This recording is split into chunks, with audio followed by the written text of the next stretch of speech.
Hello students, हमने पिछले video में पढ़ लिया था जीरो ऑर्डर रिएक्शन यानी शून्य कोटि अभिक्रिया के समाकलित समीकरण, वेग नियतांक ज्ञात करने की समाकलित समीकरण। ठीक है, और कुछ उसके कुछ एग्जाम्पल्स पढ़े थे, अर्धायु पढ़े थे और उस पर एक दो न्यूमेरिकल किए थे हमने। ठीक है, तो आज अपन फर्स्ट ऑर्डर रिएक्शन पढ़ते हैं। ठीक है, अच्छा, हम फर्स्ट ऑर्डर रिएक्शन पढ़ें उससे पहले मैं आपको बताता हूँ कि हमारा जो फॉर्मूला आया था ना, वो आया था K equals to R0 minus R upon में T। ये हमारा एक फॉर्मूला आया था, है ना, वेग नियतांक ज्ञात करने का। इसे अपन बोलते थे प्रारंभिक सांद्रता, ठीक है ना, और इसे अपन बोलते थे अंतिम सांद्रता। ठीक है कि नहीं है, प्रारंभिक सांद्रता और वो कौन सी थी आपकी, अंतिम सांद्रता थी। ठीक है, कुछ स्टेट्स बोर्ड के अंदर में क्या है, देखो ये तो एनसीईआरटी के अकॉर्डिंग है। स्टेट बोर्ड्स के अंदर में क्या होता है कि डेरिवेशन कुछ अलग होती है, तो अपन क्या डेरिवेशन यहाँ तक करेंगे और लास्ट में क्या है यूँ दिखा देंगे कि यदि R0 बराबर में A है, यानी प्रारंभिक सांद्रता कितनी है, A है, और अंतिम जो सांद्रता है यानी कि जो R है ना, वो क्या लिखेंगे A माइनस एक्स। ठीक है भाई, तो K क्या हो जाएगा हमारा, A minus x upon T। तो K क्या हो जाएगा हमारे पास, A minus A plus x upon T। बात ठीक है ना, तो यहाँ से ये कट जाएगा और हमारे पास K equal to x upon T, ये हमारे पास एक फॉर्मूला आ जाएगा। बात सही है ना, तो K equal to x upon T, जो x जो है ना, देखो दरअसल क्या है, A प्रारंभिक कंसंट्रेशन है, A क्या होती है, शुरुआती सांद्रता होती है, x क्या होता है, जो वियोजन हो गया है, जो टूट गया है। जैसे मैं आपसे बोलता हूँ कि शुरुआत में अपन ने लिए 10 m, हमारे पास अभिकारक की सांद्रता कितनी थी, 10 m थी। ठीक है, उसमें से कितने टूट गए, 2 m, तो वो x की मात्रा जो है ना, x जो है वो क्या होता है, 2m हो गया। बात सही है ना, तो अगर मैं 10 में से 2 को घटा दूंगा तो क्या हो जाएगा, 8। तो बात वही निकल के आएगी, 10 प्रारंभिक सांद्रता, अंतिम कितनी है, 8, कुल मिला के 10 माइनस 8 2 ही तो आया, तो ये वही x है वियोजन। ठीक है कि नहीं है, यहाँ से अगर अपन ग्राफ खींचें, ठीक है ना, यहाँ से अगर अपन ग्राफ खींचे हुए क्या हो जाएगा, ये आपके पास में x इक्वल टू KT हो जाएगा, और अगर अपन x में और t में ग्राफ खींचें तो एक ये सीधी लाइन आएगी। बात सही है, मैं एक बार आपको दोबारा से बता देता हूँ। देखो शुरुआत में अपन ने क्या किया था कि यहाँ पे एक अभिकारक था और उत्पाद में बदला था। ठीक है ना, अभिक्रिया का जो वेग है minus d/dt concentration of R था, वो समानुपाती था किसके, अभिकारक की प्रारंभिक सांद्रता की घात 0 की। यहाँ से हमने इस समानुपाती के निशान को हटाना था और मैंने कांस्टेंट लगाना था K। बात ठीक है, जिसकी सांद्रता की घात 0 होती है उसका मान क्या होता है, 1 होता है। तो हमारे पास कुछ ऐसा आ जाएगा, अगले स्टेप में हमारे पास कुछ ऐसा आ जाएगा। ठीक है ना, ये कल पिछले वाले वीडियो जो था अपन उसी का अपन वापस रिपीट कर रहे हैं। यहाँ से क्या हो जाएगा, dr हो जाएगा और ये माइनस K डॉट dt हम यहाँ पे समाकलन करेंगे, है ना भाई। समाकलन करने पर क्या हो जाएगा, ये R था, ये माइनस KT प्लस C क्या था, समानुपाती नियतांक। फिर मैंने कहा था कि यदि t बराबर में 0 सेकंड होगा तो जो हमारा अंतिम सांद्रता है जो R है उसको हमें क्या लिखना पड़ेगा, R0, मतलब ये क्या हो जाती है, प्रारंभिक सांद्रता हो जाती है। क्या हो जाती है, प्रारंभिक। तो अगर मैं इस समीकरण में t का मान 0 रखूँ, ठीक है, तो हमें इस R को क्या रखना पड़ेगा, R0, ये तो 0 हो गया, तो C का मान कितना आ गया, R0 आ गया। बात ठीक है कि नहीं है, बोलो बात सही कि नहीं है यहाँ पर, ठीक है ना। अब आगे देखिएगा, ठीक है, इस C की वैल्यू को मैं यहाँ रखूँगा तो हमारे पास क्या आ गया, R equals to minus KT plus R0 आ गया। इसको मैं वहाँ ले आऊँ, उसको वहाँ ले जाऊँ तो क्या हो जाएगा, KT equals to R0 minus R, और हमारा K क्या निकल के आ जाएगा, R0 माइनस R अपॉन में T।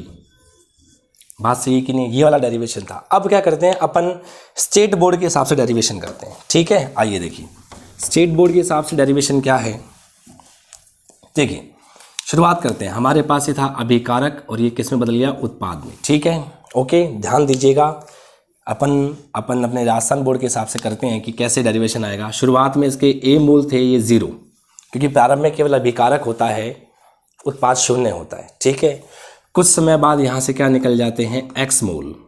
ठीक है, और यहाँ पे कितने बन जाते हैं, x बन जाते हैं। ठीक है, तो उसका अपने को भी फिलहाल कोई काम नहीं है। ठीक है, तो जो अभिक्रिया का जो वेग है, अभिक्रिया का क्या है, वेग जो होता है, यानी कि d/dt, ठीक है, dx, ये अपन क्या कर रहे हैं, इसको वेग कर रहे हैं। समानुपाती क्या होगा, a माइनस एक्स की घात की सांद्रता 0 के। भाई वेग यही तो होता है ना, वेग r होता है d/dt x। ठीक है, तो अगले स्टेप में क्या हो जाएगा, dx/dt। मैं यहाँ पर अपने बोर्ड के हिसाब से वेग को कैसे लिखेंगे, t/dt x लिखेंगे। बात सही है। समानुपाती को हटाएंगे, k लगाएंगे, a माइनस एक्स की घात 0।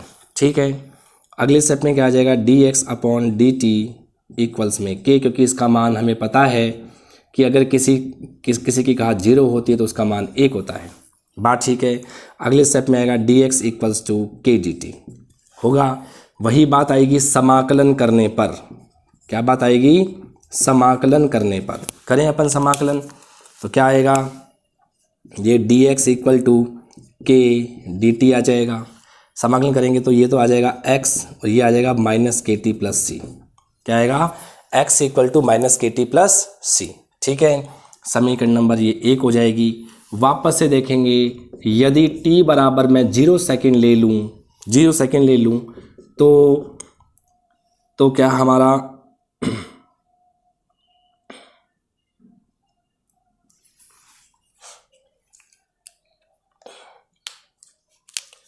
अगर हम यहाँ पे t बराबर में कर लेते हैं 0 सेकेंड, ठीक है ना,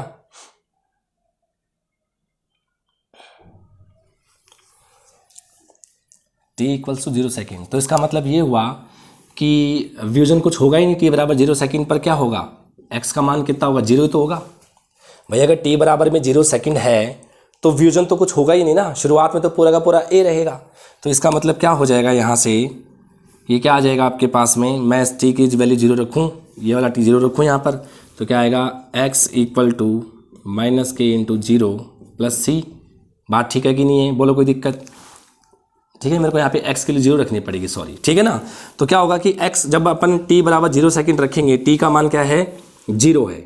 ठीक है कि नहीं है, तो हमारा x हमें कितना रखना पड़ेगा, 0, क्योंकि वो टूटेगा ही नहीं, व्यूजन कुछ होगा ही नहीं। तो c का मान कितना आ गया, 0। ये समीकरण नंबर 2 हो गई, c का मान यहाँ रख दो।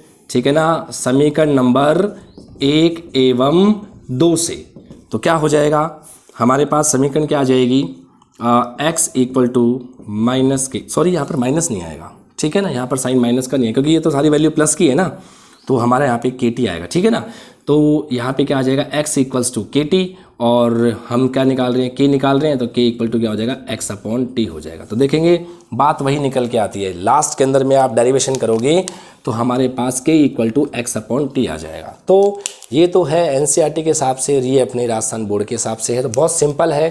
प्रारंभ में a मोल है, लास्ट में प्रारंभ के अंदर में सिर्फ अभिकारक होंगे, उत्पाद 0 होंगे। ठीक है ना, प्रारंभ में है। ठीक है, मैं क्या लिख रहा हूँ, प्रारंभ में सांद्रता। ठीक है ना, प्रारंभ में क्या है, सांद्रता है, राइट। और फिर ये क्या हो जाएगी, t समय पश्चात, ये हो जाएगी t समय पश्चात। बात ठीक है ना, तो प्रारंभ में अभिकारकों के सिर्फ a मोल थे, t समय पश्चात उसमें से कितने निकल गए, x निकल गए। तो जो अभिक्रिया का वेग है dx/dt वो a माइनस एक्स है, जो उसकी घात 0 के समानुपाती होगा। अगले स्टेप में समानुपाती को हटाएंगे तो k लगाएंगे। बात सही है, जिसकी घात 0 होती है उसका मान 1 होता है, तो dx/dt बराबर में k आ जाएगा। तो dx का मान क्या हो जाएगा, k into dt, cross multiply कर देंगे, इसको वज्रगुणा हो जाएगा। समाकलन करेंगे, समाकलन dx, k नियतांक होता है इसलिए k का समाकलन होता नहीं है, उसको साइड में लिख देंगे। dt का समाकलन करेंगे तो dx का समाकलन x आ जाएगा, k तो वैसे का वैसा ही है, dt का समाकलन t आ जाएगा प्लस c हो जाएगा। अब अपन क्या करते हैं, वही प्रारंभिक वेग निकालते हैं। जब t बराबर में 0 सेकेंड होता है तो व्यूजन कुछ होगा ही नहीं, x का मान 0 होगा। तो जैसे मैं इस समीकरण में t का मान रखा मैंने 0, तो मुझे x का मान भी क्या रखना पड़ेगा, 0। तो c का मान क्या आ गया, 0। c के मान के 0 को आप इस समीकरण में रख दो, तो x बराबर क्या आ जाएगा, kt, k का फॉर्मूला क्या आ जाएगा, x/t आ जाएगा। बोलो बात सही है कि नहीं, ठीक है। अब यहाँ से अगर अपन अर्धायु निकालें, ठीक है ना, यहाँ से अपन क्या निकालें, अर्धायु, जो कि अपन ने कल यहाँ से निकाली थी।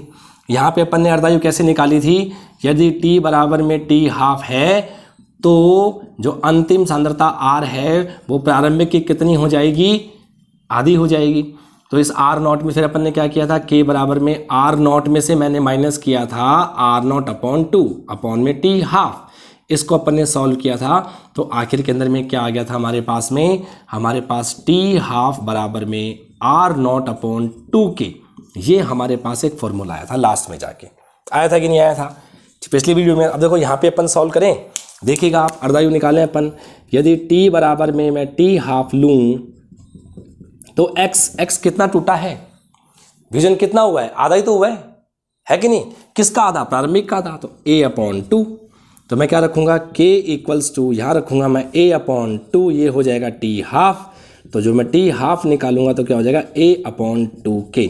आप देखेंगे ये फॉर्मूला और ये वाला फॉर्मूला सेम है, t हाफ है, आर नोट को यहाँ पर a लिया गया क्योंकि प्रारंभिक कंसंट्रेशन हमारी a है, वही 2k है, वही 2k है। यहाँ से अपन वही ग्राफ खींचेंगे t हाफ में और a में ग्राफ खींचेंगे, ठीक है ना, तो आपकी स्ट्रेट लाइन आएगी क्योंकि k क्या है, कांस्टेंट हो गया, तो t हाफ जो है वो समानुपाती किसके है, a के। बात ठीक है ना। तो ये तो मैथमेटिकल वैल्यूज़ हैं, ये तो है कि नहीं, डेरिवेशन है दो। अगर आपने स्टार्टिंग इसको इस तरीके से लिखा है तो हमारा फॉर्मूला ये आ जाएगा, अगर आपने इसको इस तरीके से लिखा है तो फॉर्मूला हमारा ये आ जाएगा, ठीक है। मैंने बताया था कि जो ये वाला है ये होता है शून्य कोटि अभिक्रिया का अवकलित समीकरण। शून्य कोटि अभिक्रिया का क्या है, ये अवकलित समीकरण है, ठीक बात है ना। और जो ये और जो आपका ये है, ये शून्य कोटि अभिक्रिया के वेग नियतांक का समाकलित समीकरण, दोनों ही वेग नियतांक के हैं, बट ये अवकलित समीकरण है और ये वाला समाकलित समीकरण है, ठीक बात है। यहाँ पर अपन बात करेंगे, ठीक है ना, तो यहाँ पे देखेंगे तो जो ये है ये हमारा अवकलित समीकरण है, शून्य कोटि अभिक्रिया के वेग नियतांक ज्ञात करने का अवकलित समीकरण है, और जो ये है ये शून्य कोटि अभिक्रिया के वेग नियतांक ज्ञात करने का समाकलित समीकरण है। बोलो यहाँ तक कोई प्रॉब्लम, बिल्कुल समझ में आ गया ना, ठीक है। अब वो वाला न्यूमेरिकल जो मैंने आपको पिछले वीडियो में करवाया था उसको अपन इस फॉर्मूले से करके देखते हैं, ठीक है। देखिए मैंने आपको तुलना इसलिए बता दी है क्योंकि क्या होता है कि अलग अलग बुक्स के अंदर में क्या है, आपको डेरिवेशंस अलग अलग तरीके की मिलती हैं, तो अगर हमें दोनों तरीके आते हों तो कोई दिक्कत नहीं है, ठीक है ना। ओके, एनसीईआरटी के हिसाब से वो लिख देनी होती है, स्टेट बोर्ड के हिसाब से ये वाली लिख देनी होती है, ठीक है।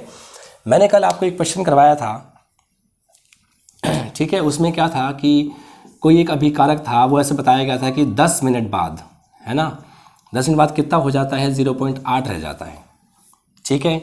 और वेग नियतांक का मान कितना है, वेग नियतांक का मान कितना था, 2 × 10⁻², है ना, mole litre inverse second inverse, कुछ ऐसा क्वेश्चन था। ऐसे कहा गया था कि एक शून्य कोटि अभिक्रिया है, शून्य कोटि अभिक्रिया में कोई अभिकारक जो 10 मिनट बाद 0.8 m रह जाता है। यदि वेग नियतांक का मान ये है तो अभिकारक की प्रारंभिक सांद्रता ज्ञात करो, अभिकारक की प्रारंभिक सांद्रता ज्ञात करो। तो अपन कैसे करते थे, k इक्वल्स टू, ये था हमारा r, ये था हमारा r0 अपॉन t, तो k हमारे पास में ये है 0.02, बात ठीक है कि नहीं है, बात सही है ना, 0.02 हो जाएगा। इक्वल्स में r था हमारा, ज्ञात करना है हमें, नहीं अंतिम कंसंट्रेशन में दे रखी है 0.8, और r0 क्या है हमारे पास में, ये हमें ज्ञात करना है ना, प्रारंभिक कंसंट्रेशन ज्ञात करनी है। t समय दे रखा है आपको 10 मिनट का, मतलब है ऐसा, तो कितना हो जाएगा 0.02 इक्वल्स टू 0.8, ठीक है ना, माइनस r0 अपॉन में कितना हो जाएगा 600, इसको मल्टीप्लाई करेंगे तो 12 आएगा, 0.8 माइनस r0 को वहाँ लेके जाओगे तो क्या हो जाएगा 0.8 + 12, यानी हमारे पास प्रारंभिक सांद्रता कितनी आ गई, 12.8 आ गई। ये कुछ ऐसा शायद मैंने आपको एक क्वेश्चन दिया था शून्य कोटि अभिक्रिया के लिए, तो भाई हमारी प्रारंभिक कंसंट्रेशन निकल के आ गई, ठीक है। अब इसी क्वेश्चन को अपन इस फॉर्मूले से करके देखते हैं, ठीक है। आइए, तो हमारे पास क्या हो जाएगा, फॉर्मूला है k = x/t, बात ठीक है ना। तो हम यहाँ से x निकाल लें, k.t आ जाएगा, यानी k का मान कितना है हमारे पास 0.02, t हमारे पास कितना है 600 सेकेंड, तो x का मान कितना आ गया, x का मान हमारे पास में 12 आ गया, बात ठीक है। अब ये क्या है, वियोजन है, क्या है ये, वियोजन है।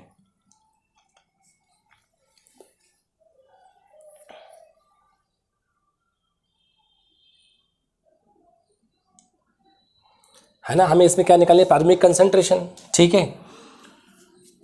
तो वो अपन कैसे निकालेंगे, 12 तो आ गया हमारे पास में, x का मान 12 आ गया है, तो और x अपन कैसे निकालते थे, है ना, वही प्रारंभिक सांद्रता माइनस अंतिम सांद्रता। बात ठीक है कि नहीं है, ये हमारे पास, तो ये तो 12 है, प्रारंभिक हमारे पास में है नहीं भाई, प्रारंभिक अपने को ज्ञात करनी है ना, ये अपने को मान लो इसको अपन मान लेते हैं भाई, ये हमें ज्ञात करनी है प्रारंभिक सांद्रता, और अंतिम हमें दे रखी है कितनी, 0.8, तो बात वही निकल के आएगी, प्रारंभिक सांद्रता बराबर में 12 प्लस 0.8, तो कितना आ जाएगा 12.08, सॉरी 12.8 m आ जाएगा। देखो वो की वो बात है, यानी अपन पहले इसमें x निकालेंगे, x बेसिकली क्या होता है, वियोजन होता है, वियोजन की मात्रा होता है, बट यहाँ पे अपन वियोजन बोल रहे हैं इसको कि कितना टूट गया है, 12 टूट गया है, ठीक है ना। अंतिम हमें पता है 0.8, तो प्रारंभिक कितनी हो जाएगी, उसको जोड़ दो तो कितना निकल के आ जाएगा, 12.8 निकल के आ जाएगा। तरीके दोनों सही हैं, ये स्टेट बोर्ड में है या एनसीईआरटी के अकॉर्डिंग है, ठीक है भाई। अब डेरिवेशन अगर पूछते हैं स्टेट बोर्ड में तो अपने को इसके अकॉर्डिंग करनी पड़ती है, ठीक है। मैंने आपको कंपैरेटिवली इसलिए बता दिया क्योंकि पिछले वीडियो में मैंने क्या है आपको एनसीईआरटी के डेरिवेशन के अकॉर्डिंग बता दिया था, ठीक है कि नहीं है। आज मैंने आपको पिछला वाला तो रिवाइज करवा दिया है, और जो अपने राजस्थान बोर्ड के अंदर में जो है डेरिवेशन शून्य कोटि अभिक्रिया की वो किस तरह से है वो मैंने आपको इसमें बता दिया है, ठीक है। दोनों को तुलनात्मक रूप से पढ़ लेंगे, आप समझ लेंगे, आसान है, ठीक है ना। एक बार इसको आप अच्छे से पढ़ लीजिए, फिर मैं क्या है फर्स्ट ऑर्डर के लिए ना मैं आपको नेक्स्ट वीडियो में बताऊंगा, हालांकि मैं आज बताता, लेकिन क्या है कि इन दोनों के तुलनात्मक रूप से आप अध्ययन कर लेंगे ना, तो फिर मैं आपको फर्स्ट ऑर्डर रिएक्शन के लिए आपको अगले वीडियो में बताता हूँ, क्योंकि उसमें भी अपन कंपैरेटिवली पढ़ेंगे, एक बार एनसीईआरटी का पढ़ेंगे, एक बार राजस्थान बोर्ड वाला पढ़ेंगे, ठीक है भाई। Thank you.